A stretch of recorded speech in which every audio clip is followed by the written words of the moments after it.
दोस्तों नमस्कार। America Israel मिल करके ईरान पर एयर स्ट्राइक जो एक हफ्ते पहले किया और बहुत बड़ा एयर स्ट्राइक किया, लेकिन अब जो है अमेरिका पूरी तरीके से फंस चुका है और इजराइल को भी समझ में आ गया है कि बहुत बड़ी गलती कर दी, क्योंकि जो एयर स्ट्राइक अचानक रात में जो है ईरान के ऊपर किया गया और खासकर वहां के राष्ट्रपति, वहां के सबसे बड़े नेता मतलब खामेनी के आवास पर किया गया और उसमें उनके परिवार के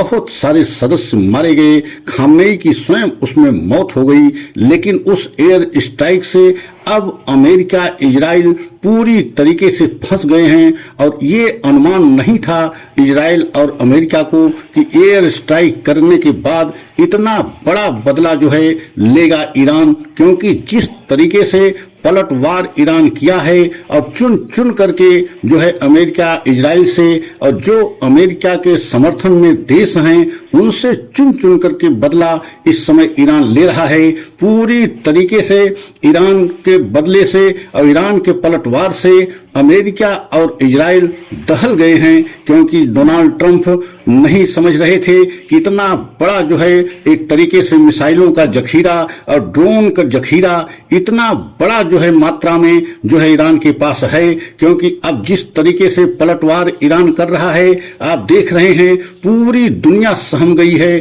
क्योंकि ये युद्ध अब जो है लंबा खींचेगा और यही कहना है ईरान का कि हम इस युद्ध को तब तक नहीं समाप्त होने देंगे जब तक हम चुन चुन करके एक एक से बदला नहीं लेंगे। मतलब ईरान का खुला एकदम अल्टीमेटम है, खुला चैलेंज है कि जो हमारे ऊपर अचानक रात्रि में एयर स्ट्राइक की गई, जिसमें हमारे देश के सबसे बड़े नेता और राष्ट्रपति की मौत हो गई, हम उनको किसी भी कीमत पर छोड़ नहीं सकते हैं। वो चाहे अमेरिका हो, इजराइल हो या जो भी देश इसमें शामिल हैं, हम उनसे बिना बदला लिए इस युद्ध को समाप्त नहीं होने देंगे। तो आप कल्पना कीजिए कि पूरी तरीके से ईरान ने स्पष्ट जो है संकेत दे दिया है कि एयर स्ट्राइक और जो है ईरान के ऊपर जो किया गया है वह युद्ध अब हम समाप्त करेंगे और हम जब तक पूरी तरीके से बदला नहीं लेंगे तब तक ये युद्ध समाप्त होने नहीं देंगे। तो आप कल्पना कीजिए कि पूरी तरीके से अमेरिका और इजराइल इस एयर स्ट्राइक करने के बाद फंस गए हैं। और आपने देखा भी है कि अमेरिका हमेशा अपनी मनमानी जो है चलाता है, पूरे विश्व में जिन देशों में चाहता है वहां एयर स्ट्राइक करता है, वहां के राष्ट्रपति को अचानक जो है पकड़ के ला करके अपने देश में एक बंदी की तरीके से उसको जीवन जीने पर मजबूर कर देता है। और अभी आपने देखा है वेनेजुएला के राष्ट्रपति मादुरो को मतलब 2 महीने पहले ही किस तरीके से उनके देश से पकड़ करके अमेरिका की सेना ले आई और इस समय जो है एक बंदी के रूप में जो है कारागार में अमेरिका के जीवन निर्वाह कर रहे हैं। तो आप कल्पना कीजिए कि अब जो है अमेरिका की मनमानी पर, अमेरिका के जो है तानाशाही पर क्या ईरान पूरी तरीके से हमलावर है। और ईरान का कहना है कि हम एक एक देश से, जो भी देश हमारे खिलाफ जो है एयर स्ट्राइक में शामिल हैं, हम उनसे चुन चुन करके बदला लेंगे और जब तक पूरी तरीके से बदला नहीं ले लेंगे तब तक हम जो है इस युद्ध को समाप्त नहीं होने देंगे। तो आप कल्पना कीजिए इस समय अमेरिका और इजराइल बहुत बुरे फंस चुके हैं। पूरे दुनिया को ये कल्पना नहीं था कि इतना बड़ा पलटवार ईरान करेगा, लेकिन ईरान जिस तरीके से पलटवार कर रहा है और जिस तरीके से इजराइल को नुकसान पहुंचा रहा है, इजराइल पूरी तरीके से खौफ खा गया है। पूरी तरीके से इजराइल की व्यवस्था एक तरीके से चौपट हो रही है और क्योंकि बहुत बड़ा पलटवार ईरान कर रहा है। ये सही है कि ईरान अमेरिका के सामने सीधे युद्ध में नहीं टिक सकता, क्योंकि अमेरिका बहुत बड़ी शक्ति है और यही कारण है कि ईरान जो है अमेरिका के समर्थन वाले देशों में, वो चाहे सऊदी अरब हो, कतर हो, जॉर्डन हो, मतलब जो जो देश जो है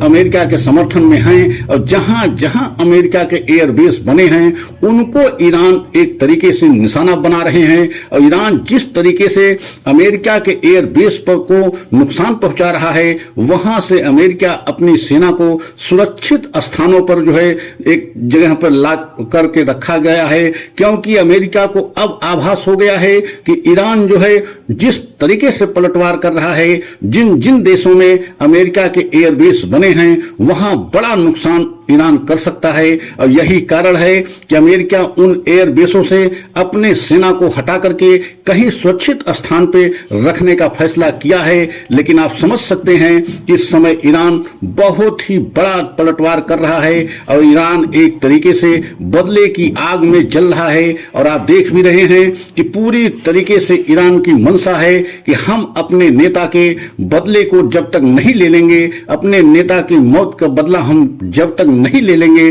तब तक इस युद्ध को समाप्त नहीं होने देंगे। तो आप कल्पना कीजिए इस समय अमेरिका और इजराइल एक तरीके से फंस गए हैं, क्योंकि अमेरिका को ये आभास नहीं था कि इतना बड़ा पलटवार जो है ईरान करेगा या कर पाएगा। लेकिन जिस तरीके से पलटवार ईरान किया है, अब पूरी दुनिया एक तरीके से दो धड़ों में बढ़ती नजर आ रही है। क्योंकि कुछ अगर ईरान के समर्थन में कुछ देश जो है अपनी बातें कह रहे हैं, तो कुछ देश जो है ईरान के विरोध में और अमेरिका और इजराइल के पक्ष में भी बातें कर रहे हैं। तो क्या आने वाले समय में ये बहुत बड़ा एक तरीके से युद्ध का रूप ले लेगा? क्या तीसरा विश्व युद्ध भी हो सकता है? ये देखने वाली बात है। लेकिन ये अगर हमारा ये सच आपको अच्छा लगा हो, जो हम आपको ये बताने की कोशिश कर रहे हैं कि क्या अमेरिका इजराइल इस समय फंस गए हैं, जिस तरीके से एयर स्ट्राइक किए थे, ये सोच करके एयर स्ट्राइक नहीं किए थे कि ये युद्ध लंबा चलेगा।